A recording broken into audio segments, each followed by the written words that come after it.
السلام عليكم ورحمة الله وبركاته. كلنتي wanaagsan asxaabay meel kastood naga daawaneysaan jimca wanaagsan.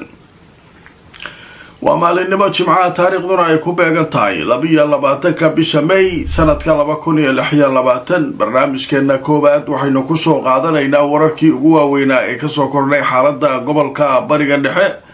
qodobada barnaamijkan idinku hayno waxaa ka mid ah ra'iisul wasaaraha Pakistan oo sheegay inuu u safri doono dalka Shiinaha si uu Shiinaha ugala hadlo inay kala qayb qaataan waanwaanta iyo wada hadallada uu doonayo inay mar kale isugu yimaadaan miiska Iiraan iyo Mareykanka. haddaba Shiinuhu ma aqbali doonaa mise uu kala shaqayn doonaa Pakistan mise uu ka aamusi doonaa?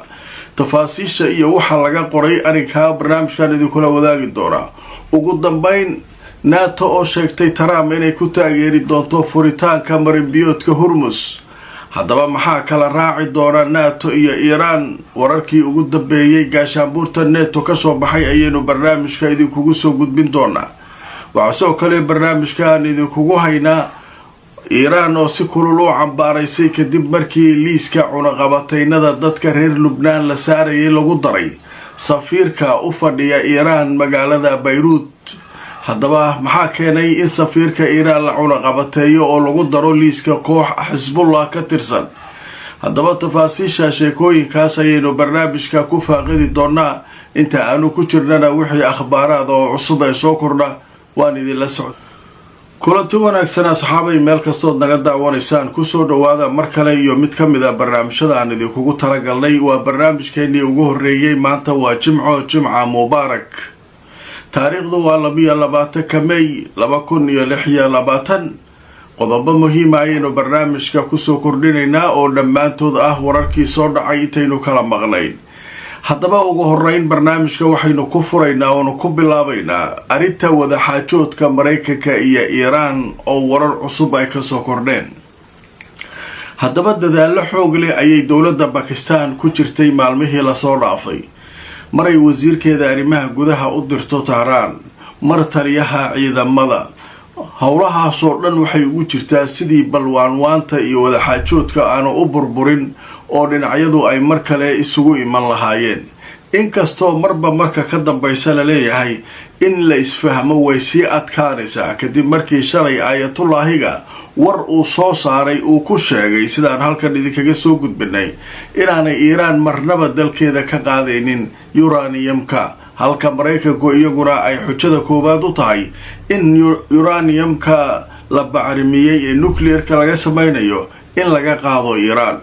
haddaba xaaladaas aad ayay u cakirantay, wax walbana waxay noqdeen wax aan kala socon karin. haddaba wuxuu go'aansaday xalay ra'iisul wasaaraha waddanka Pakistan Shahbaz Sharif ninka la yiraahdo safar degdega inuu berito oo sabti ah ku tago caasimadda waddanka Shiinaha ee Beijing, isagoo halkaa wada hadallo kula qaadan doona madaxda Shiinaha ugu horeeyo madaxweynaha dalkaasi si ay markaa uga wada hadlaan sidii Pakistan loogu kaalmayn lahaa wadaxaajoodka. haddaba marka aan idin tuso wararkii ugu dambeeyay sheekada laga qoray. Pakistan wararka ka imanaya waxay sheegayaan ra'iisul wasaaraha dalkaasi inuu Shiinaha u tagi doono bal sidii ay ugala hadli lahaayeen in la dhameeyo dagaalka u dhaxeeya Mareykanka iyo Iiraan.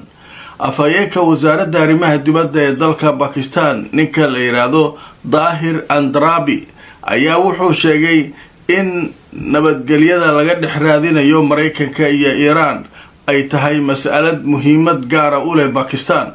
waxaana uu dhanka kala sheegay in juhdi fara badan ay ku bixinayso dowladda gaar ahaan ra'iisul wasaaraha dalkaas. Shiinaha wuxuu taageeri doonaa dadaalada dhexdhexaadinta ee Pakistan ka shaqaynayso kuwaasoo ay iska kaashan doonaan. ra'iisul wasaaraha Pakistan ayaa dhanka kale waxaa la sheegay in booqashadiisa uu bari ku tagi doono waddanka Shiinaha ay markaasi kaga xaajoon doonaan isaga iyo madaxda halkaas arrimo muhiim ah oo ku saabsan sidii arrimahan loo soo afjari lahaa. dhanka kale ra'iisul wasaaraha waxa uu dhanka kale sheegay inaanay jirin warar laysla dhexmarayay muddooyinkan oo markaa ku saabsan in maraykanka uu doonayo in bakistan uu ka qaato inuu isticmaalo qaybo ka mida dhulkeeda si markaasi uu saldhigyo uga samaysto dagaalka uu kula jiro iiraan, taasoo bakistan ay sheegtay inay tahay midaan waxba ka jirin oo bakistan hadda ay u dhaxayso dhinacyada. marka ma aqbali doonaa shiinuhu mise ma aqbali doono waa hawl kale, laakiin shiinaha toos waxaaba uga codsaday arrinkaas oo maaragtay weydiistay in arrimahan iiraan iyo hormus iyo waxaa weydiistay Trump iyo wafdigiisii markii dhowaan ay tageen. laakiin wararka la helay waxay sheegayaan in shiinuhu uu si uga gaabsaday arrinkaas, inkastoo maraykanku ay markii halkaa ay joogeen madaxdiisu ay lahaayeen wuu nagu waafaqay in halkaa la furo, in saas la sameeyo. macluumaad guud oo ku saabsan waa in la furaa hormus, waa in dagaalka la joojiyaa, warar aan ahayn shiinuhu ma soo saarin. marka hadda bakistan sababta ay marka halkaa u tagayso waxay u aragtaa shiinuhu inuu gacan ku siin karo in arrintan wadaxaajoodka la dhammeeyo, maadaama shiinuhu ay aada isugu fiican yihiin iiraan sida la leeyahay. qodobka marka halkaasaan kaga gudbaynaa. qodobka labaad ee barnaamijkeenna maanta oo jimco ah oo barnaamijkii koowaad aanu kusoo qaadanaynaa wuxuu yahay in muddo ahba Trump wuxuu eedeynayay NATO iyo wadamada Yurub, wuxuu lahaa imaada halkan igala qaybgala sidii aan u furi lahayn marinbiyoodka hormus. haddii aad diidaan nin walba gurigiisu shidaalyarida iyo dhibaatada dhaqaalaha uu ku dareemi doonaa. nimankiise u adkaysanayeen hadda waxaa muuqata inay isa soo dhiibeen oo ay Trump yiraahdeen waa kula shaqaynaynaa sidii bal loo furi lahaa hormus. haddaba marka dad badan waxay leeyihiin haddii NATO oo wada socota iyo maraykankooda ay isku dayaan xoog inay ku furaan hormus, maxaa ka dhalan karaa?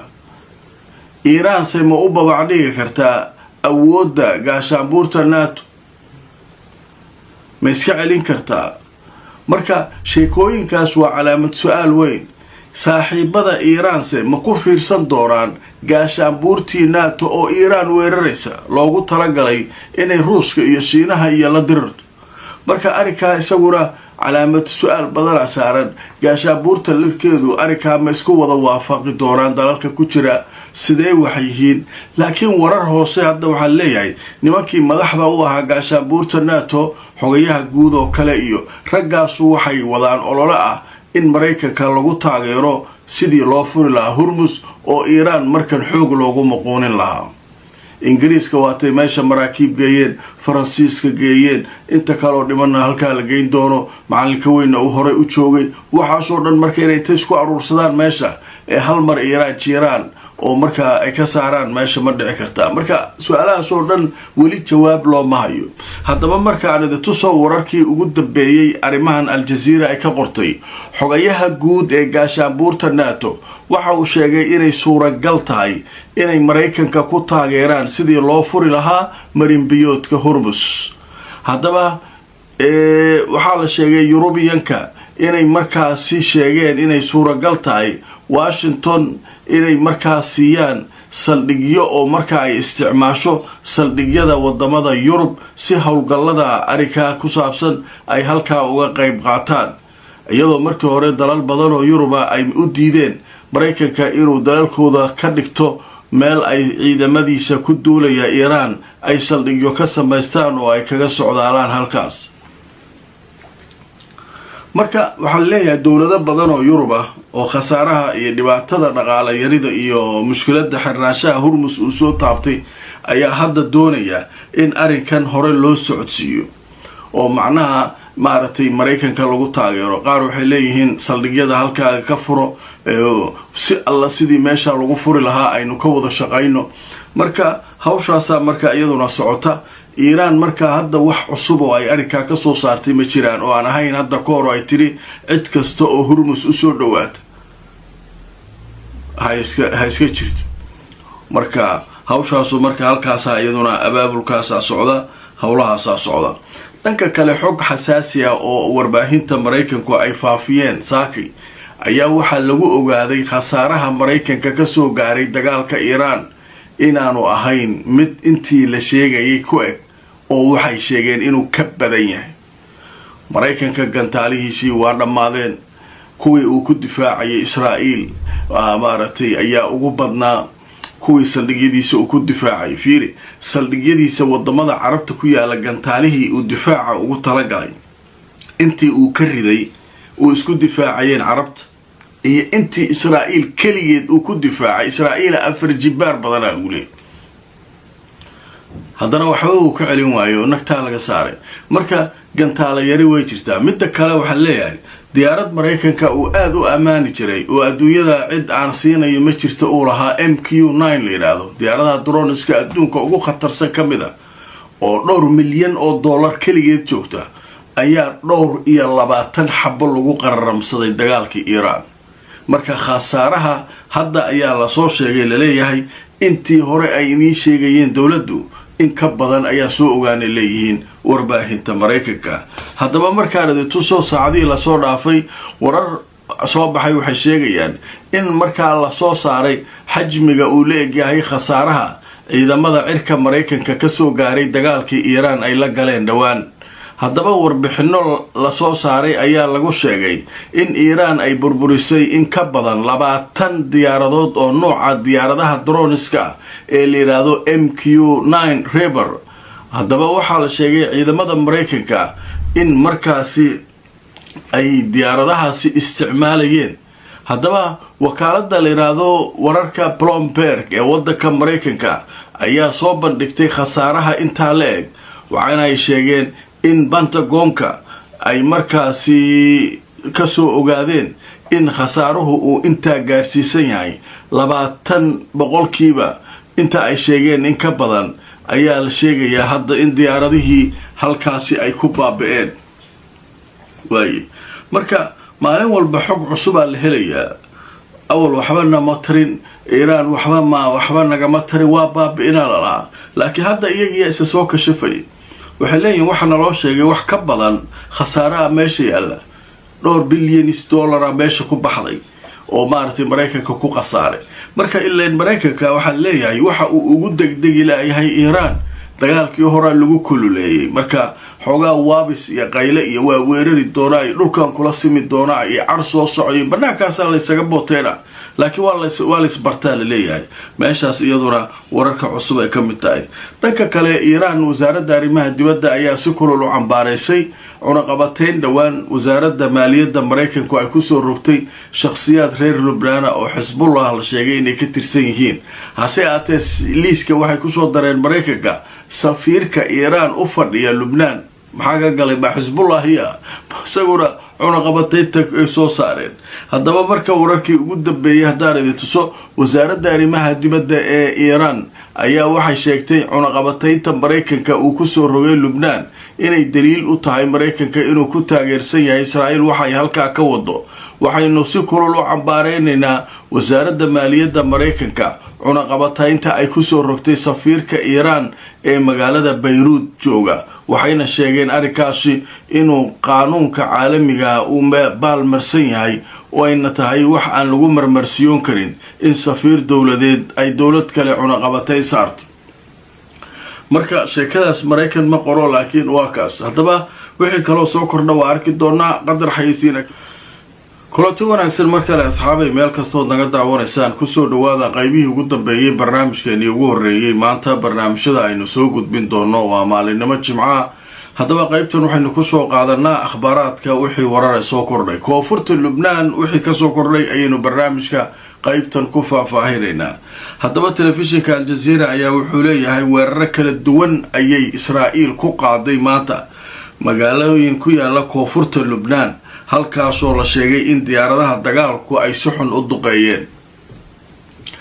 marka waxaa dhanka kale la sheegay in Xisbullah iyaguna ay weeraro kaga jawaabeen arrinkaas. dagaalka ka soconaya koonfurta Lubnaan ayaa marba marka ka dambaysa sii xoogaysanaya.